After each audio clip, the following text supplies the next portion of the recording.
Okay, well, welcome everybody. Lovely to see you again. And just a change of program today.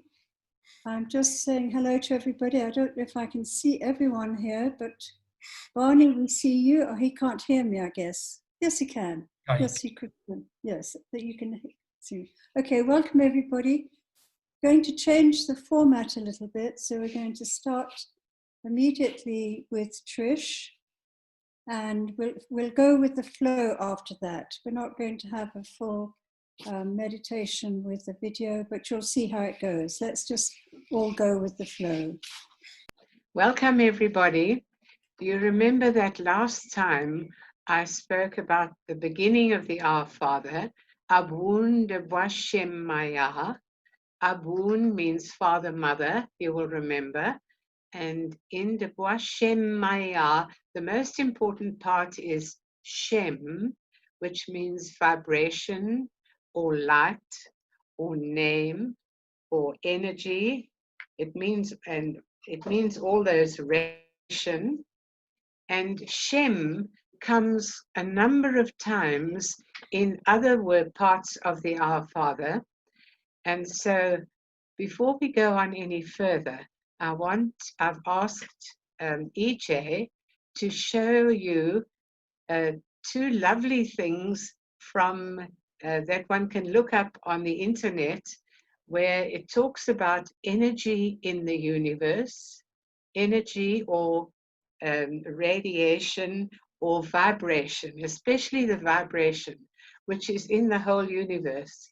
And we found some pictures and a little bit of saying there that I would like EJ to show you and to read, as this is our meditation as we move into the rest of the Our Father, and it's particularly on the vibration from God, who is the source of all energy and all vibration and all radiation and of everything that exists. But it's interesting to see how everything in the universe is in vibration. So will you show them those pictures and read them? And this is our meditation for the beginning, please.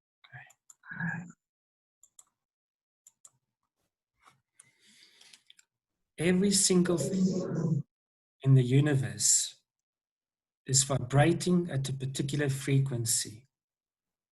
Your thoughts and feelings, including everything in your subconscious, are transmitting a particular vibration out into the universe.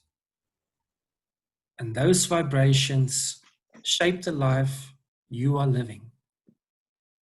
This is simply how the universe works.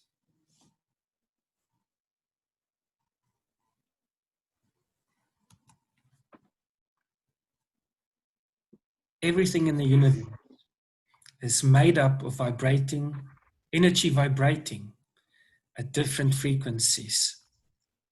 Each of these levels has a vibrational frequency which combine to create your overall vibration of being. All vibrations operate at high and low frequencies within us and around us.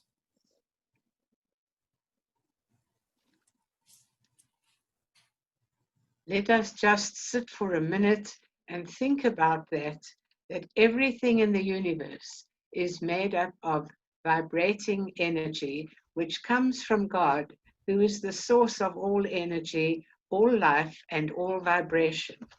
Just for a minute, let's think about that.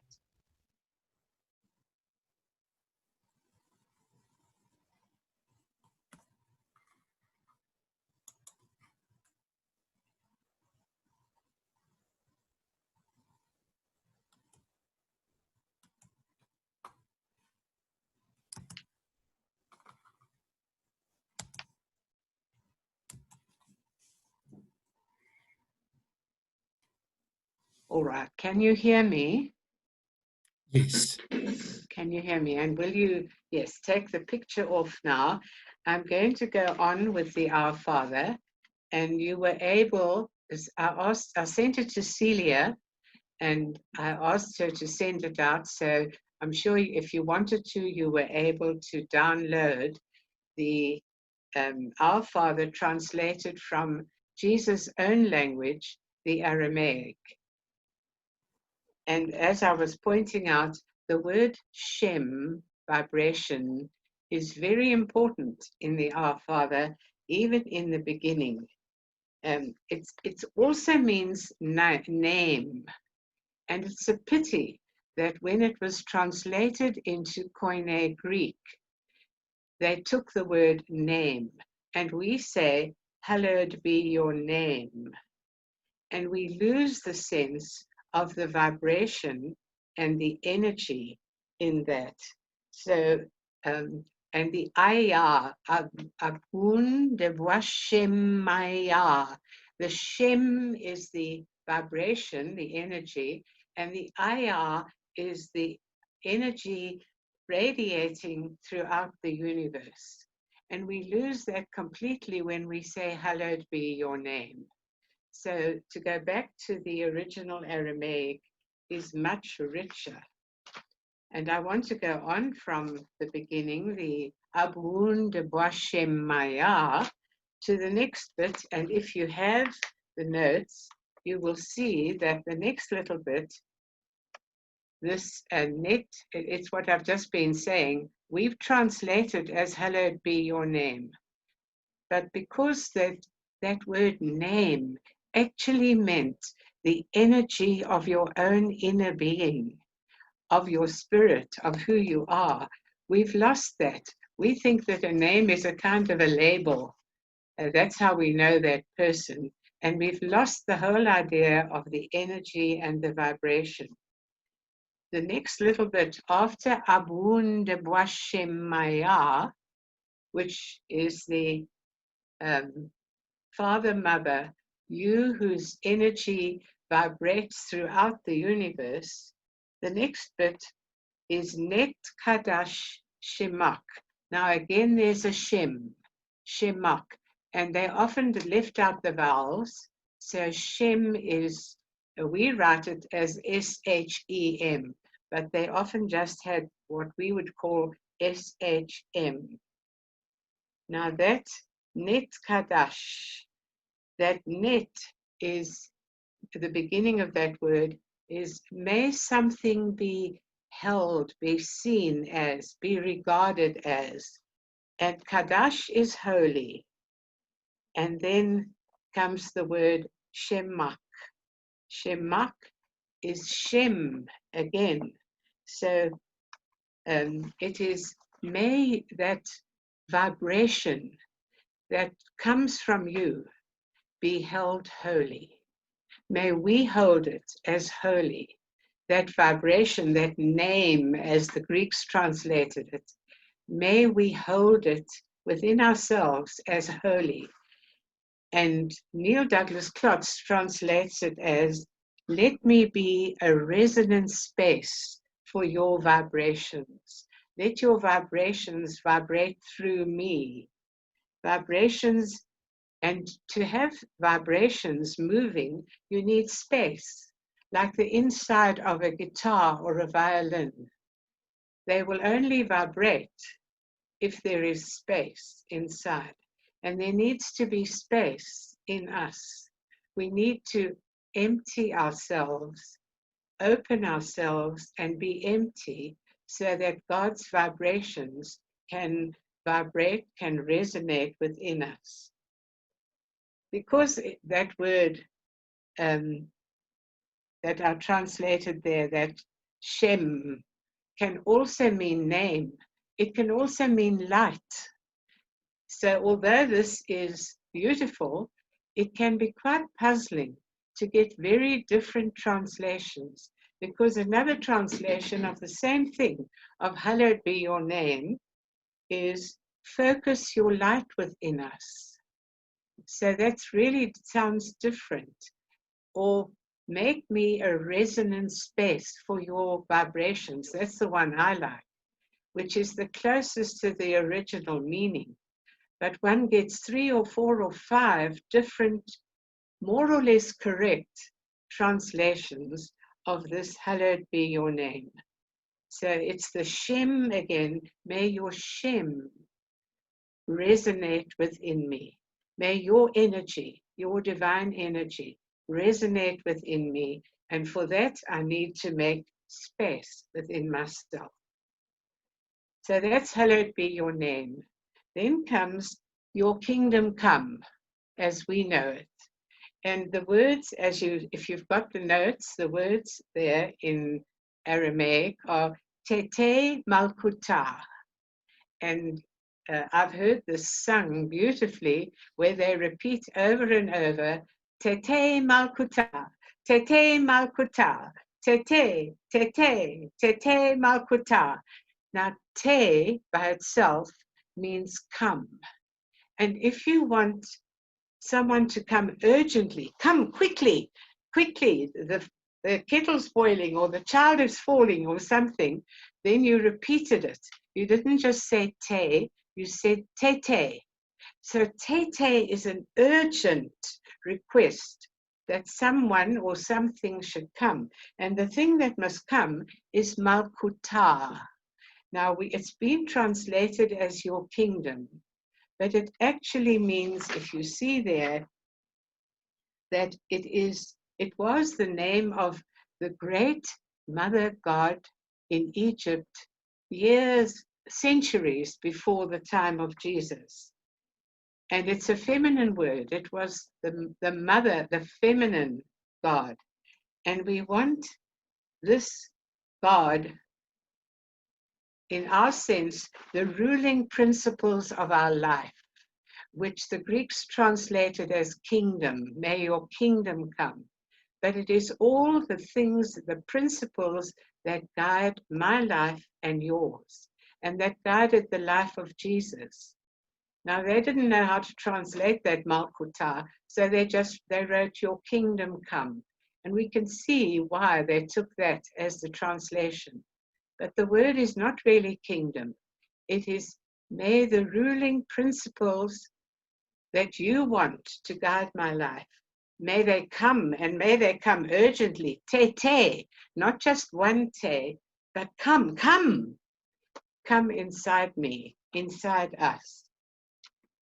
Then the next little bit is quite hard to read for us, because we have English as our mother tongue, English or French or whatever, but we find this rather difficult to read. However, it's important.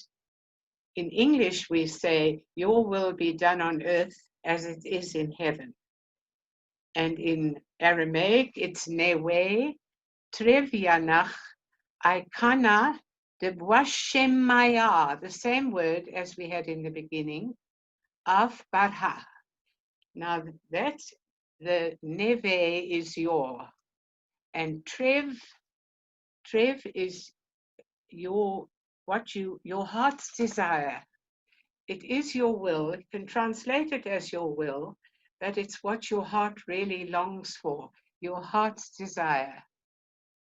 Na is just as. So may your heart's desire, our fatha is be done, may it come about. And then we get the same word as we had in the very beginning of the Our Father, that Debwashem Maya, which is, may your energy, may your heart's desire come out in the energy that radiates from you into the whole universe, not just the world, but the universe, the expanding universe. As we know now, the universe is ever expanding through this vibrating energy of God. And so to say your will be done on earth as it is in heaven, the arha is earth and af is heaven, not really heaven. It's the cosmos. It's the universe. So it's, may your heart's desire go out into the whole universe, radiating out. Let it be done on earth as it is in the whole universe. Then we come to the next little bit. That was, your will be done on earth as it is in heaven.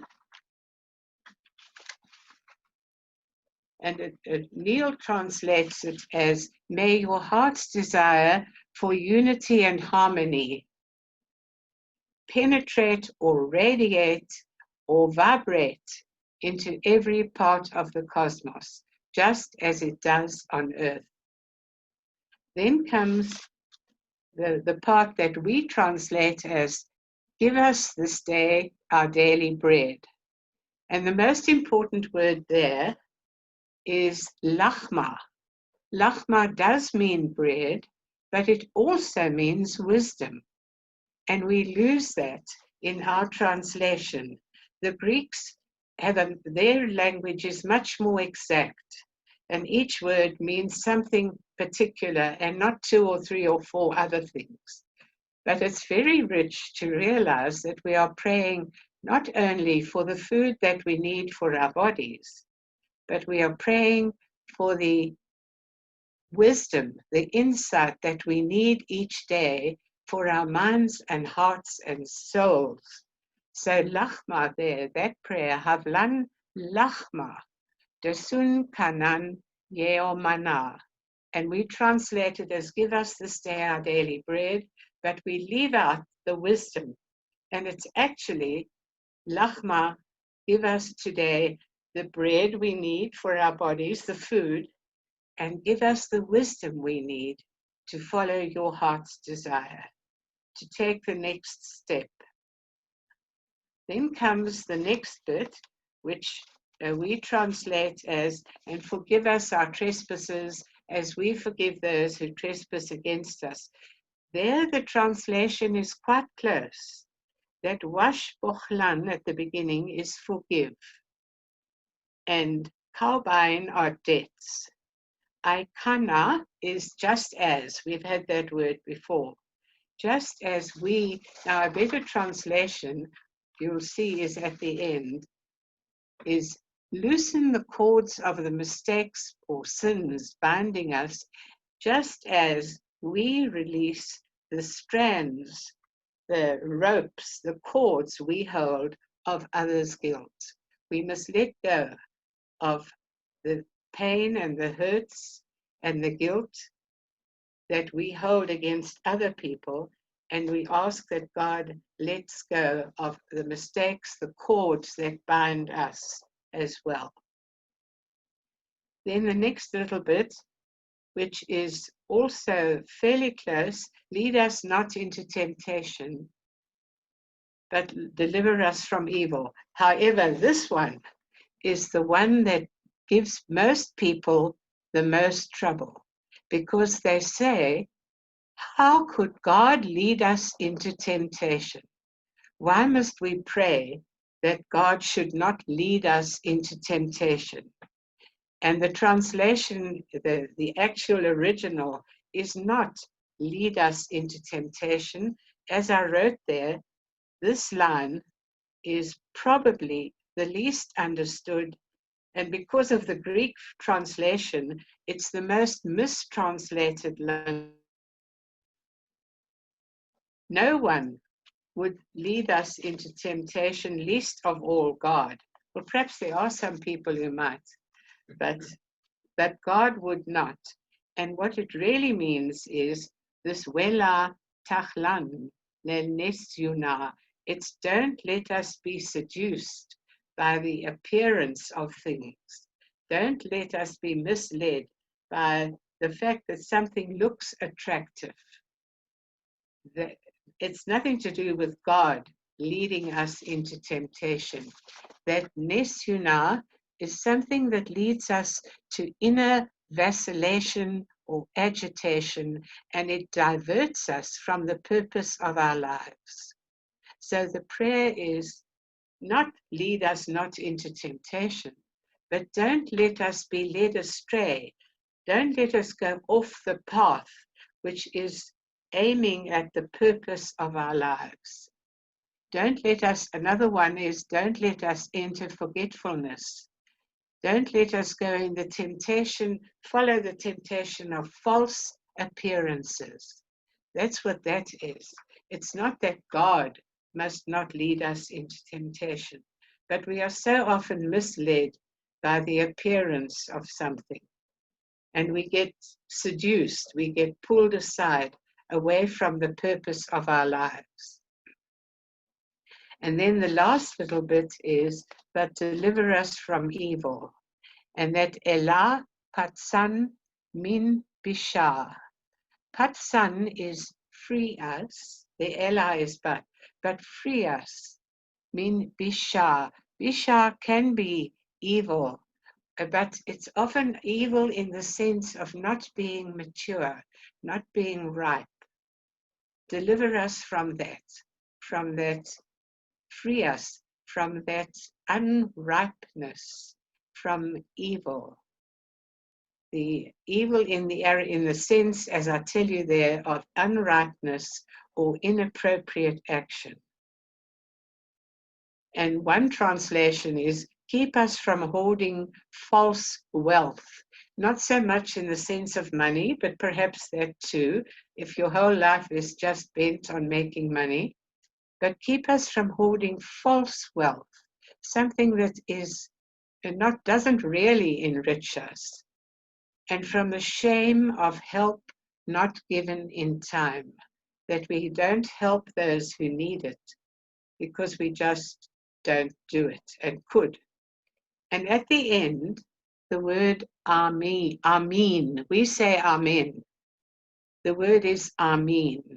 And I have not put in that little bit, for yours is the kingdom, the power, and the glory forever and ever. Amen. Because that is not in the part that Jesus gave us. That was added on later. And I'm just taking the part from the Aramaic that Jesus gave us. And we find this in Luke's Gospel and in Matthew's Gospel. And they added on that last part later, probably in the 3rd or 4th century, it was added. So in the original, it ends with this, but free us from being unripe, from being sidetracked, and then from being unripe, and Amen at the end of it. I've done it very quickly to get through it, but that is basically what the Our Father is. So we do get various translations that are fairly different from one another, because that word Shem, for example, like most words in the Aramaic, has about 5 different meanings. But the main one is that energy, that vibration that radiates out into the cosmos. And God is the source of all energy, all vibration, and everything that exists, everything that lives, vibrates. We can feel it ourselves, mostly in our heartbeat and in our breathing. But actually, every cell of our body is vibrating, maybe just a little, but vibrating, and that is while we are alive. Life is vibration and energy that comes from God. So that is my rather short and quick introduction to the Aramaic Our Father as Jesus meant it. The Greeks translated it very, very early, and that's the one that we all use, the Greek translation, which actually misses quite a lot if one goes back to the Aramaic. If anybody has any comments or questions, then I'll be happy to try to answer them. So you'll need to unmute people if they show they want to ask something, please, EJ. Okay. There we go. I think I've unmuted everyone now. Or maybe, if you would like to comment, put up your hands and then I'll just make sure that you're unmuted. Otherwise, you can play for them the song Our Father at the end, but just see if there is anyone who does have a question or a comment. Bonnie. did you have a question? No, I didn't put my hand. No, Oh, sorry, you just I'm meant- sorry, I was late. My internet was off. Sorry, I Oh. didn't have a question. No problem. Trish, I just have a question for you. Where did we derive the Aramaic translation from? I said that at the beginning of last time, from the Peshitta. The Peshitta is the Aramaic version of the scriptures, and as far as we know, certainly the first three and probably all four, Matthew, Mark, Luke, and John, all actually wrote in Aramaic. Jesus spoke Aramaic, he didn't speak Greek. And they wrote it in Aramaic. But because there were only certain tribes that spoke the Aramaic, they wanted to spread the gospel, bring the good news into the whole world. They took the language that most people spoke, which was a simplified form of Greek called Koine Greek. And very, very early, in the first, second centuries, they translated what they'd written in Aramaic, they translated into Greek. There are people who say that John's gospel was originally written in Greek, but as far as I've been able to find out, that is not the case. Even John wrote it originally in Aramaic, and his gospel was translated quite quickly into the Koine Greek. And in Greek, because one word has one meaning, they're much clearer. They found it very difficult to catch all the meanings there are in the Aramaic.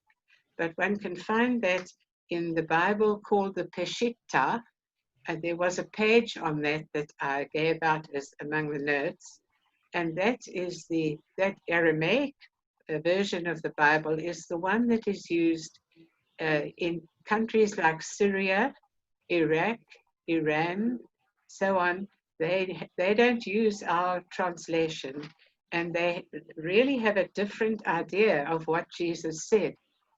I think you all know that I lived in Germany for many years before I came back to South Africa, and I met a Syrian family that came to Germany. Many of the Germans are not too happy about the Syrians and the Iraqis and so on that come into Germany. Anyway, that family, I found out, have as their mother tongue Aramaic, Syrian Aramaic, which is fairly similar. They said when they read the Peshitta, they said they have no problem understanding that. So I asked them for a few words. I asked them, for example, what is the word in Aramaic for spirit or breath? They're both the same word. And I said to them, now in Hebrew, the word is ruach, and Aramaic is related to Hebrew. It's somewhat similar. So I thought the word was ruha. In our alphabet, we write it as R-U-H-A. And it's either breath or spirit, which tells you that our breath, our spirit is filled with the Holy Spirit. The lovely idea as we prepare for Pentecost. Anyway, I asked them, is the word for breath or spirit ruha? And they said, no, it's ruha. Ruha. They just breathe the H-A. They don't say it. They don't voice it. And they were quite shocked that the way I pronounced it. So I asked them quite a lot of words and quite a lot about this translation, because they have Aramaic as their mother tongue. And some of what I've written down here on the pages that I handed out came from those people who follow the Christian Bible, but as they call it, the Peshitta. It's the Aramaic original version, and that's what they work with. So quite a lot of what I've got here comes also from them. I was just wondering, I would like to, would it be okay if I read the entire translation, just for us to get a sense? Yes, one of them. It's one translation. That because the words can have 4 or 5 different meanings, some of the translations sound very different from others. Yeah. Anyway, yes, take one and read one. Good. So this is the one that we normally use at church. In Diane's, You mean at Diane's Mass? Diane's Mass, yes. Yes, okay. So it says, Father, Mother, source of all that is, your vibrations radiate throughout the cosmos. Make me a resonant space for your vibrations. May your sphere of influence come. May your heart's desire for unity and harmony penetrate every part of the universe as it does on earth. Give us what we need each day in bread and insight. Loosen the cords of mistakes and sins that bind us as we release the strands we hold of others' guilt. Let us not be deluded by surface things, but free us from what holds us back from our true purpose. Amen. Amen. Yes.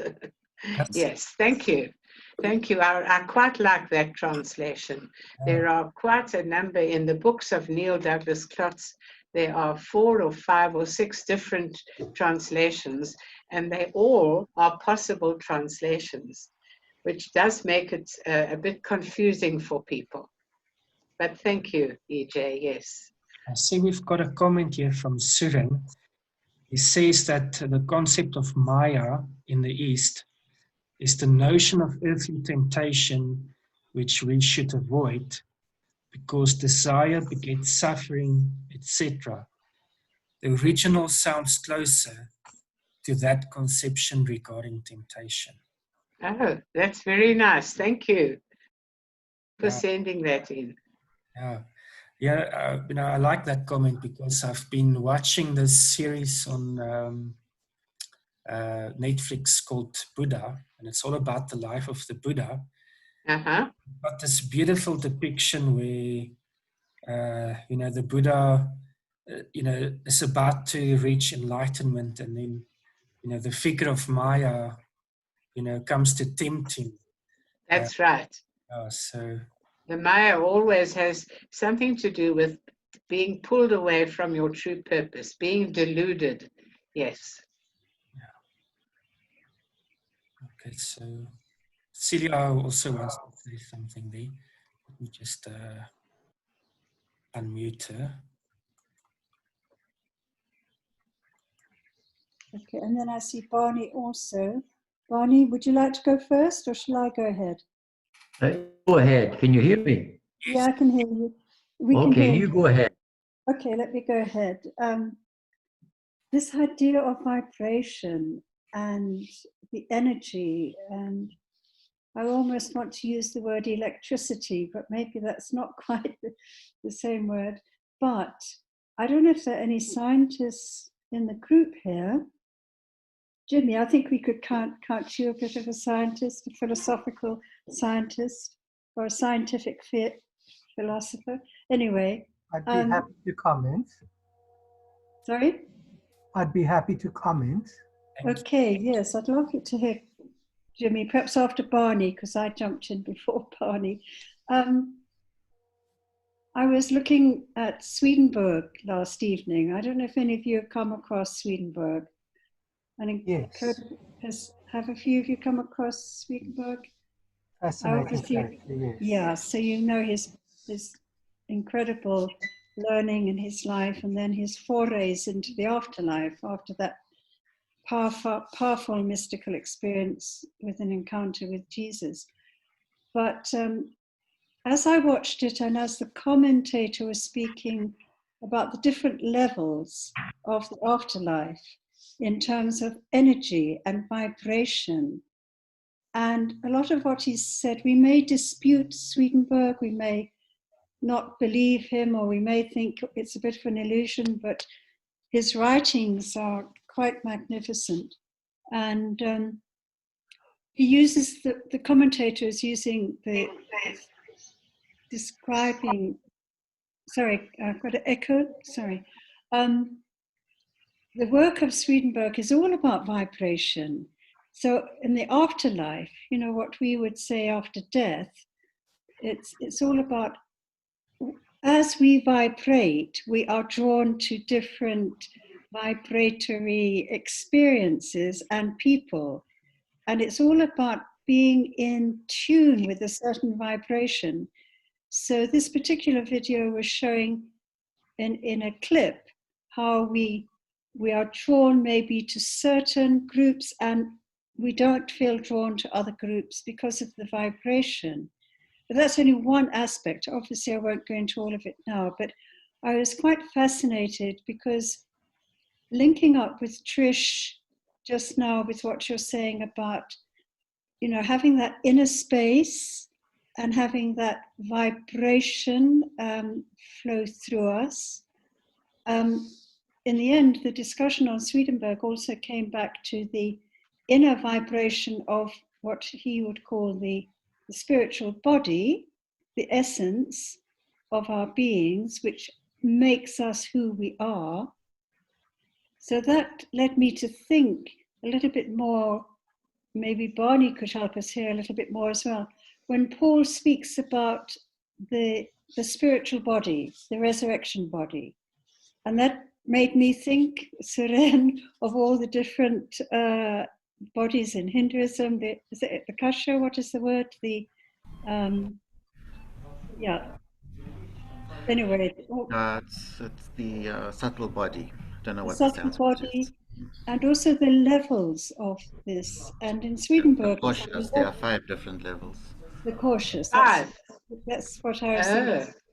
So all of this made me very excited. And when I chatted to Trish this morning about some recent, you know, work she's been doing on vibration, and I've also started moving more and more into vibration and energy. And so we need a little bit of scientific input here from our philosopher scientists. But should we let Barney go first and then come back to Jimmy? Is that okay? And so thanks for that, Trish. I think it's led to a whole lot of questions. Just Barney, maybe Barney, please. Can you spell Swedenborg? Yes, it's Swendenborg. Swedenborg. Swedenborg. Is that the right spelling? I haven't got it in front of me. Swedenborg. It's Sweden Then with it's Sweden. I joined the Swedenborg Society. There's a place in London where I used to stay. And there's also many different types of Swedenborgian philosophy. Oh, there it is. Swedenborg. Swedenborg. Thank you. Thank you, Jimmy. Good. First name, what's his first name, Celia? Swedenborg. What's his first name, Jimmy? I forget offhand. Emmanuel, if I remember correctly. Emmanuel. Yeah. Emmanuel, you're right. It's Emmanuel. And one last thought before we go to Jimmy and to Barney and Jimmy.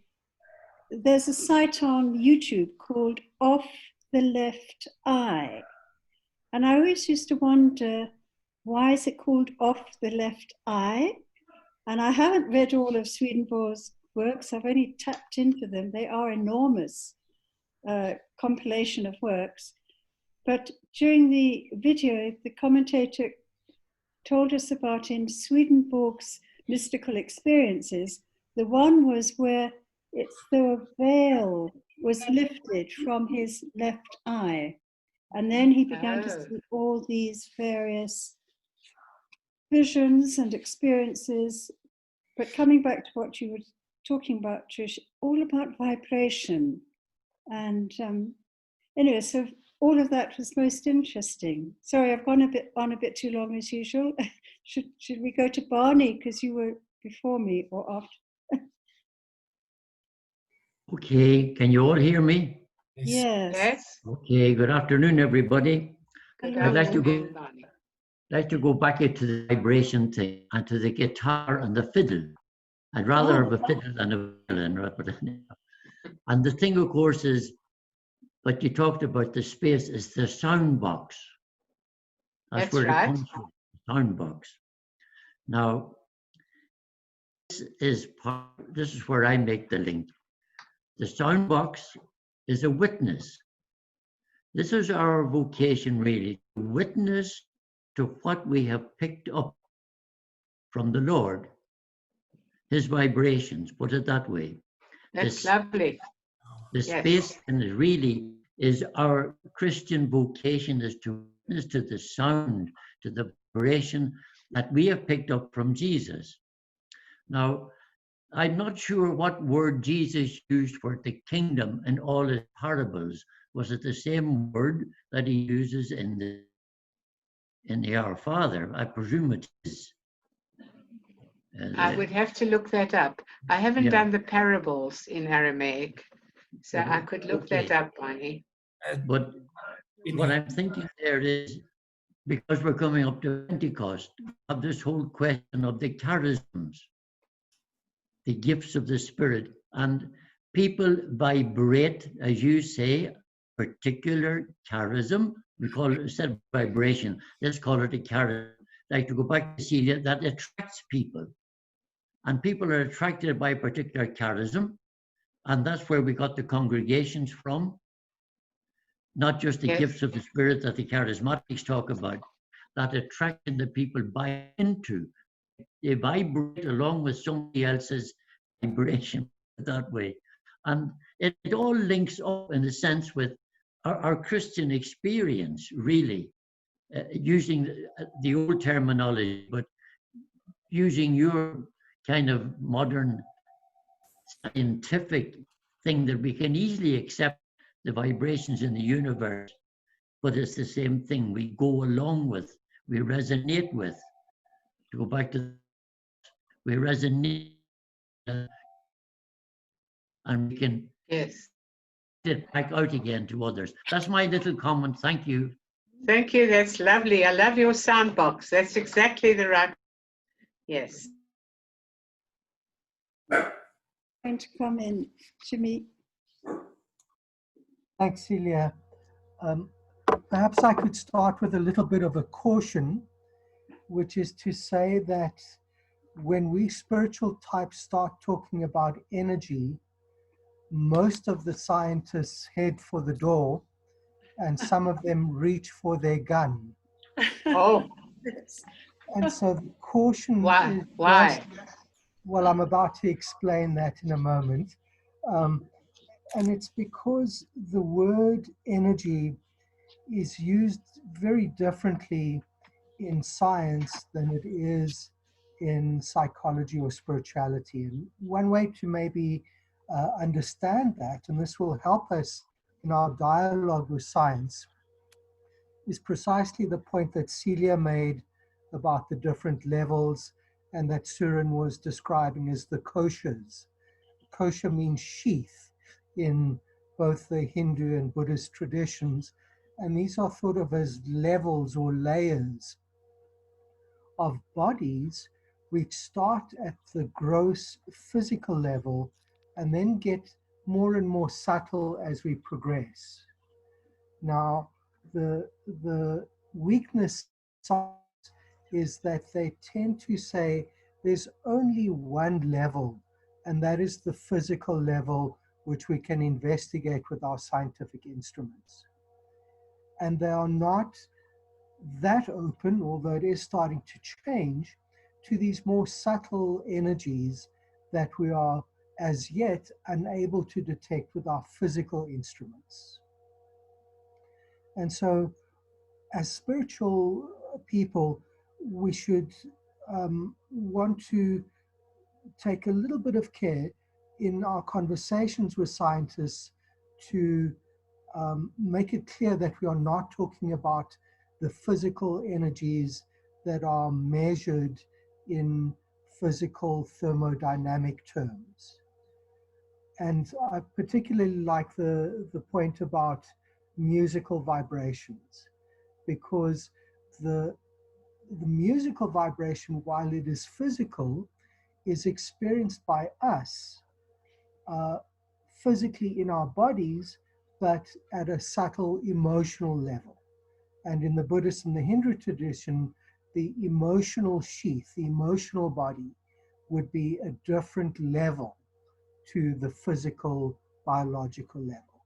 So there's definitely scope for an understanding of energy and vibration. But as I say, my caution is just that we should be very careful in our conversations with scientists to be clear as to what it is that we are talking about. Thank you.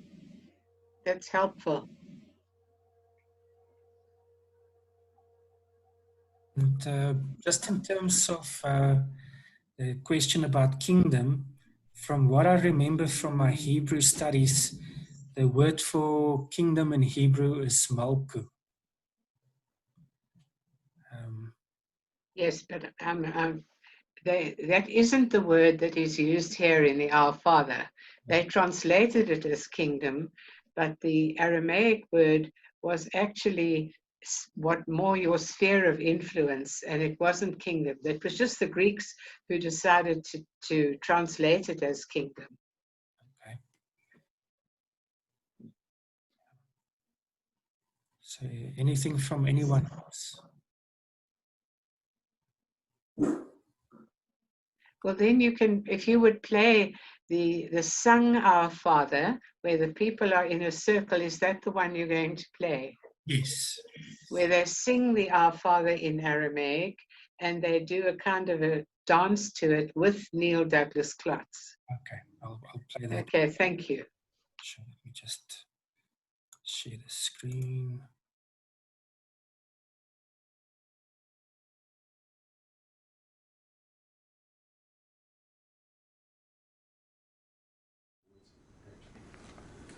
Avundvashmaya, Nitai Shmach, Tete Lavutach, Nekwe Sivyana Aikana, Nivashmaya Afvarha, Havalam Atma Visun Kanan Yamana, Washkukan Kavein Waktahain, Aikana Dafkanan Shokan of Irein, Wela Taklan Legasuna, Ela Patsan Bin Bisha, Nitul Delahai Malkuta, Wahaya Vatesh Bukta, Valam Amin, Amin.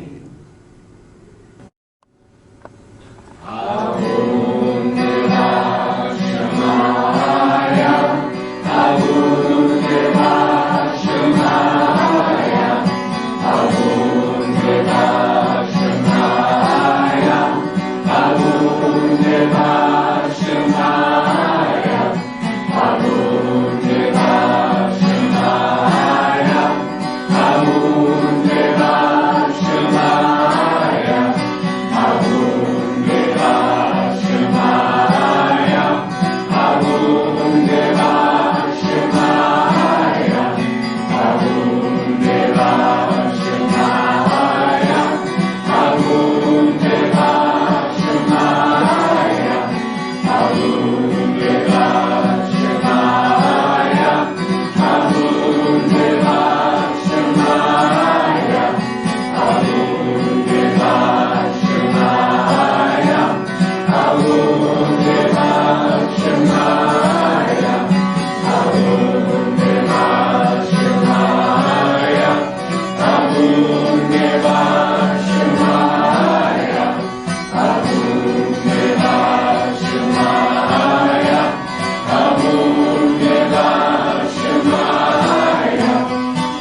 Much, Celia, for your introduction and your comments, and also to the other people who made comments. I found them very helpful.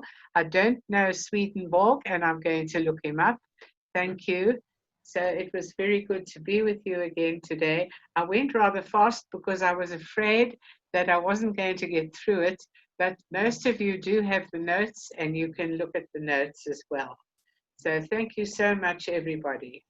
So maybe before you go, Patricia, what I can also mention is that next week we are having a lady called Vilna, who will be talking to us about sound healing and sound therapy. So she will link quite nicely with, what... With the vibrations. Yes. Yes. Thank you. That's lovely. Thank you. Good. Will that be next week on Wednesday at 3:00? Yes. Thank you. It's slightly different in the sense that it's just a week away, but fortunately with EJ's help, we've got the notice ready and the link for Zoom. But after that, we'll go back to having it a 2-weekly interval. Those who are not part of the Mystics group in Pretoria, we usually meet once a month. But I think if you're all happy with every 2 weeks, that sounds fine. There are a lot of interesting people. And I'd like to say a special word again to you, Trish. Thanks so much. And it's so rich, and we've got notes. We can take them slowly and quietly, and maybe even come back to them later, because I think we might be zooming in and out quite a lot in the next few months. I can't see. Yeah, we won't get back to the old normal. Not that anybody wants to get back to the old normal in general. So we'll see what happens in the next 6 months or so. But thanks a lot, and look forward to seeing everybody then again next week. And also, thanks a trillion to EJ for everything. Yes,